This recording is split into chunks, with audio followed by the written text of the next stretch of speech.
అందరికీ జై శ్రీ గణేష్, జై శ్రీరామ్. సో మొత్తానికైతే నేను ఈరోజు నిన్న నైట్ మనకు 9:30కి అయితే పోస్టర్ అయితే రిలీజ్ అయిందన్నమాట.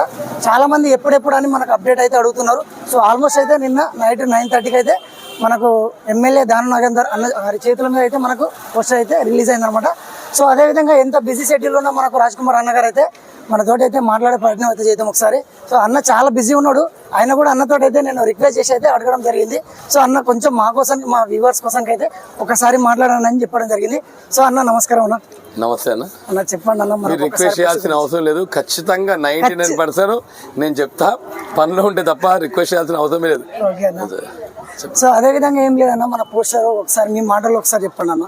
పాల్ గణేష్ యాక్చువల్లీ మనం ఈ సంవత్సరము 1954లో స్టార్ట్ అయిన వినాయకుడు స్వర్గీయ శంకరయ్య గారు, మీరు చూడొచ్చు మా పెద్దనాన్న గారు అవతల ఫోటో ఉంది కదా, ఆయన స్టార్ట్ చేశారన్నమాట 1954లో.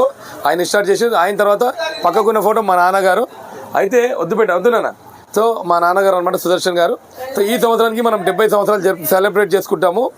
సో కాబట్టి 70 సంవత్సరాలు 70 అడుగులు అనే ఒక కాన్సెప్ట్తో ముందుకెళ్తా ఉన్నాం అనమాట. మీరు చూసినట్టయితే ఈ సంవత్సరం మనము శిల్పి రాజేందర్ గారు డిజైన్ చేసిన ప్రకారము 7 సర్పాలు, భగవంతుని 7 ముఖాలు, మరి 14 హస్తాలతో ఈ వినాయకుడు దర్శనం ఇవ్వబోతా ఉన్నాడు. ఒకవైపు మీరు చూసినట్టయితే శ్రీనివాస కళ్యాణము, మరొక వైపు చూసినట్టే శివ కళ్యాణము, మన మధ్యలో ఈ బాలరాముని అవతారము. మన బాలరాముని అవతారం కూడా మనం పెట్టే ముఖ్య ఉద్దేశం ఏంటంటే ప్రతి ఒక్క ప్రజలు అయోధ్యకి వెళ్ళి చూడలేరు కాబట్టి మనము ఈ వినాయకుని ఇక్కడ పెట్టడం జరిగింది అనమాట. దీంతోపాటు రాహు కేతు కూడా మనం పూజించడం జరుగుతూ ఉందన్నమాట ఈసారి. మరి ఈ సన్నివేశంలో ఎక్స్ట్రా కింద శివ పార్వతులు, బ్రహ్మ, సరస్వతి వస్తారు. ఆ కాన్సెప్ట్లో వచ్చేసేమో మన బ్రహ్మ, విష్ణు, నారద మహర్షి వస్తూ ఉన్నారనమాట. అంటే వాళ్ళు పూజ చేస్తున్న సన్నివేశం అనమాట.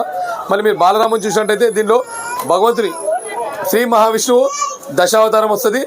దాంతోపాటు గరుత్మంతుడు, హనుమంతుడు, మహాలక్ష్మి, ఇంకా సూర్యచంద్రులు కూడా దీనిలో సెట్ చేయడం జరిగింది. ఎక్కడైతే అయోధ్యలో ఏ విధంగా బాలరాముడు ఉంటాడో అదే విధంగా మనం ఈ వినాయకుడు డిజైన్ రెడీ చేయడం జరిగింది అనమాట. చాలా సుందరంగా ఉంది. శివ పార్వతులు, విష్ణు, లక్ష్మీ అవతారాలు, బ్రహ్మ, సరస్వతి అమ్మవారు, వారి ఆయుధాలు మహావిష్ణు సుదర్శన చక్రం కావచ్చు, సరస్వతి అమ్మవారి మన వీణ కావచ్చు, బ్రహ్మగారి ఇట్లా పుస్తకం కావచ్చు, మా శివుని త్రిశూలం కావచ్చు, అన్ని ఆయుధాలన్నీ సెట్ చేయడం జరిగింది అనమాట. సో మొత్తానికి ఏంటంటే మనం సప్తముఖ శక్తి వినాయకుని ఈ సంవత్సరం రెడీ చేస్తూ ఉన్నాం. ఈసారి శ్రీ సప్తముఖ మహాశక్తి గణపతి మనకైతే కొలువు తీరిండి అనమాట. 70 ఫీట్ల మట్టి గణేశుడు ఈసారి చూడబోతున్నాం. అదేవిధంగా మీరు ఈ కాన్సెప్ట్ మీరేమన్నా డిజైనింగ్ మీరు అనుకున్నారా, లేకపోతే ఏంటంటే ఎప్పుడైతే విగ్రహము 500 సంవత్సరాల తెలుగు ప్రజల కలది నాకు తెలిసి. మరి సింపుల్ గా మోడీ గారు ఎటువంటి ఇబ్బంది కలగకుండా అందరినీ సామరస్యంతో ఈ సమస్య సాల్వ్ చేసి బాలరాముని విగ్రహం అక్కడ ప్రతిష్ఠించడం జరిగింది అనమాట. సో ఆ బాలరాముని విగ్రహము మనం సుమారు 1000 కిలోమీటర్స్ వెళ్ళి మనం అక్కడ వెళ్ళాలంటే మనం చూడలేం. కాబట్టి ఆ విగ్రహాన్ని మనం ఇక్కడ తెచ్చినట్టయితే తెలుగు రాష్ట్రాల ప్రజలు కావచ్చు, మన ఇతర దగ్గర ఉన్న రాష్ట్రాల ప్రజలు కావచ్చు, భగవంతుడు వచ్చి దర్శించుకోవచ్చు అనే ఉద్దేశంతో ఈ విగ్రహం అనేది ఇక్కడ పెట్టడం జరిగింది అనమాట. అన్న అదే విధంగా మనకు అయోధ్య బలరాముడు నుంచి ఏమన్నా మనకు అక్కడ ఆ గుడి నుంచి ఏమన్నా తీసుకురావడం జరిగింది, అక్షింతలు కానీ అదే విధంగా ఏమన్నా? లేదు, అప్పుడైతే అక్షింతలు తెచ్చి కూడా మాదేని మన గుడిలోనే ఉండే బట్ ఇప్పుడు ఎందుకంటే ఫస్ట్ టైం మనకు హైదరాబాద్ లోనే బిగ్గెస్ట్ గణేశుడు అన్నమాట, హైదరాబాద్ గణేశుడు అంటే. సో ఈ విధంగా పెడుతున్నారు కాబట్టి మీరేమన్నా అక్షింతలు కానీ ఏమన్నా మట్టి కానీ అక్కడ నుంచి తీసుకొచ్చి ఇక్కడ అటువంటిది ఏం జరగలేదని మనం మట్టి ఈ వినాయకుని తయారు చేయడంలో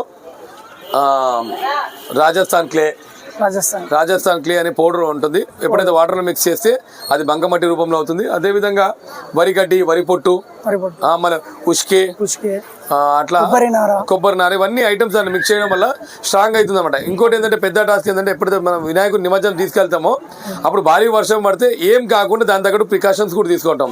ఎందుకంటే మనం వినాయకుని చేయడం ఒక ఎత్తు, దీన్ని ప్రొసీజన్ లో తీసుకోవడం కూడా ఒక పెద్ద టాస్క్ అనమాట ఇదంతా. అదే విధంగా మనకు దేవుడు ఎన్ని రోజుల ముందు మన భక్తులకు దర్శనం ఇస్తాడు? ఖచ్చితంగా అండి, 2-3 రోజుల ముందు భక్తులకు దర్శనం ఇచ్చే విధంగా మనం రెడీ చేస్తాము. దాని ముఖ్య కారణం కూడా ఏంటంటే వినాయకుడు 10 రోజులు ఒక 10 నిమిషాలు మనం నిలిచాలంటే కూడా అవకాశం ఉండదు. మీరు 2 రోజుల ముందు వచ్చి భగవంతుని మేము ఫ్రీగా చూసుకోవచ్చు. ఆ ఉద్దేశంతో 2 రోజుల ముందు రెడీ చేస్తాము. టైం ఈ రోజుకి 35 రోజులు అంటున్నారు. వినాయక చవితి ఒకరు తీసేస్తే 34 రోజులు టైం ఉంది. బట్ ఇన్ టైంలో రెడీ చేస్తాం.